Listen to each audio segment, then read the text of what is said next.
Okay, I'm recording this video in complete darkness. I don't even know which way the lens is pointing. I just want to have audio of this dream before it fades. Let me think.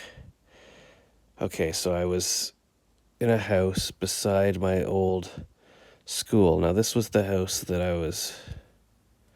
No, I think I was just at school. It was like John Fisher Public School, or at least where. No, not John Fisher.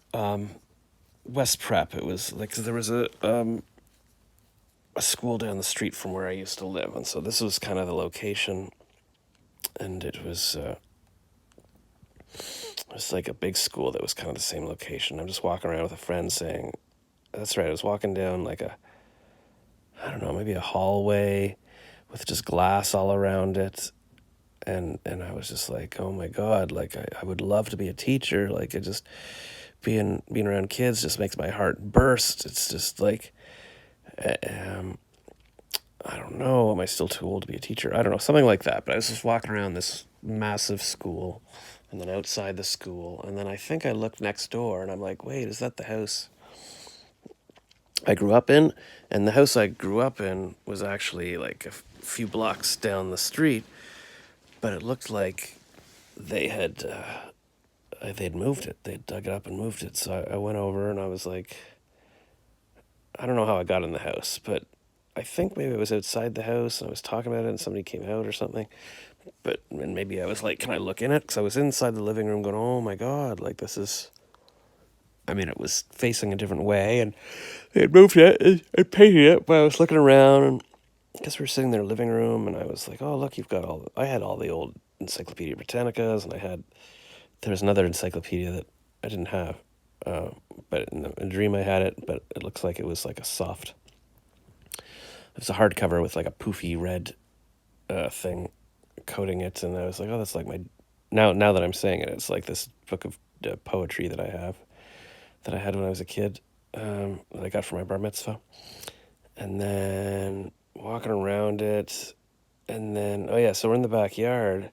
She was showing us the backyard. She's like, look at this, and it was like this massive, like it looked like a skate ramp, like stories high, but it was made like just almost charcoal, like old wood, and I'm like, this is weird. This looks like. Wait a minute. Is that a dragon? I think. And then we looked at it again. And it looked like it was like a calcified dragon. And then I'm like, wait, is that like a statue of Tom Cruise? Like, is that Tom Cruise sort of in the coal or whatever? And then Tom Cruise sort of appeared, and like not appeared, but he walked in. He's like, "Hey, and I'm like, Tom, is this you?" He's like, "Yeah, yeah, this is where we shot. I don't know, Pirates of the Caribbean or something." And he's like, "Yeah, this is where we fought the thing." And I'm like, "Oh, cool." And then I'm walking around on it, and then I think my friend Tom from high school was sort of there walking around, and then so this sort of merged into like it was a big park or something, like on a hill. And then my old art director George was chasing his son, or maybe Tom was chasing his son. It's like, why does my son? Yeah, no, I think it was George. It's like, why does my son have a gun? And he's running around with a gun. They're like, oh, we got to stop him. He shouldn't be running around with a gun. Anyways, I'm back in the house, and I'm like, can I just look at the? I know we should leave, but no, I was in the living room for a bit, and that's right. When I saw it, I think when I walked into maybe that's when I started just bawling. I'm like, oh, I'm crying, I'm crying. This is so intense. This is so, I remember being in this living room, and then I was like, can I go look at the basement for a bit? So there was this big like sort of gate or something in front of the door, and I push it open. I come downstairs, and I just start bawling and bawling, and then I'm like, well, wait a minute. This isn't my basement. This is the basement from when the next house in Ottawa. Like I remember this sort of furnace room, but they've painted white over all the pipes. There's pipes everywhere coming out of the floor, and they've painted white. So I'm like, but I remember building a gym down here. I'm standing at the back of the furnace room, and then she's got these washing machines, and there's these tests on. There's like a couple of buttons, and it says yes or no. And so I press the button. And it's like a test to see if you're environmentally friendly. And then the next one was like, I don't know, it was something like Van Gogh or something, some kind of test, and I couldn't really read it, and I pressed no, and then I was like, oh wait a minute, that's the wrong answer, so I pressed yes, but then I got a call, and they're like, hey, we had a report that you've pressed no, but then you changed it, and it was the wrong answer. I'm like, oh sorry, I just couldn't tell what it was. I'm just in this basement that I grew up in, and then the guy's like, oh yeah, I can see.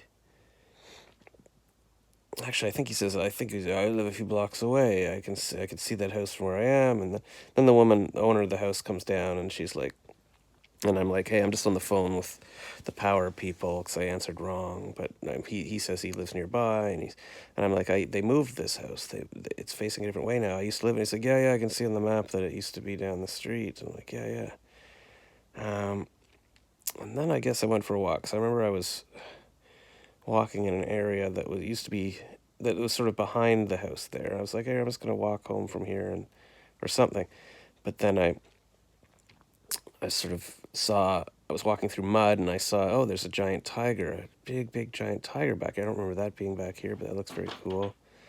Kind of looked like an Honest Ed's or something from the outside. It's just this massive building, and then behind that, like closer to me, there's a fence, and I sort of look through the fence, and then I look around the fence, and it's like a big theater. It says Haley's tonight, like on the like the what do you call it? Like outside a theater, like where they put the letters and they slide it in. It said Haley, HALEE, and I'm like, ooh, that looks good. And then they had giant signs, sort of moving up and down with faces. It's all orange, the whole thing, but drawn faces, and kind of look like an old timey theater. And I'm like, this is so cool that there's a theater back here. I don't remember this. And then just beside it and above it, it was like some kind of card place, like House of Cards or something. And I'm like, oh, that must be where I went with my old art director Ian. Like he was showing me a magic trick there, and then it's sort of like a little corner thing. And then beside that store, what was it? Was it a magic store or no, a club? Maybe some kind of club, maybe like a Toastmasters club or something, or no, something with like a district or some kind of bingo hall or club or something where people go to. I'm like, this is cool. I don't remember this being like right near the house, but this is like, I love this old theater and the giant tiger, all that. And then I started thinking like, oh God, am I too? I think maybe this is when I started to wake up, and because I was like, am I too old to enjoy this kind of thing? To sort of be poking around like in an alley and like like with my young body, I used to explore and go for walks. And in this neighborhood, I would pick up bottle caps and stuff. Can I still do that? Is it like, can I still go into an old timey theater and enjoy it? And then I started lying here awake, and I'm like, well, my friend Phil was like, I guess he was 46 when he met his wife, and I remember him being sort of 48, and I didn't think of him as that. He was 10 years older than me, but I didn't think of him as too old to do anything. I was like, it's cool, it's Phil, we can go on adventures. He died of cancer when he was 52, though. But I liked him so much. I wish, I think my life would have been different if he was still around. I could have asked him for advice, and he probably would have saved the past 10 years for me. Anyways, and that's kind of when I woke up, I think. And then I'm like, I gotta film this in the darkness, because it's like, wow, what a fun adventure. Okay, good night. It's like 6:30 in the morning.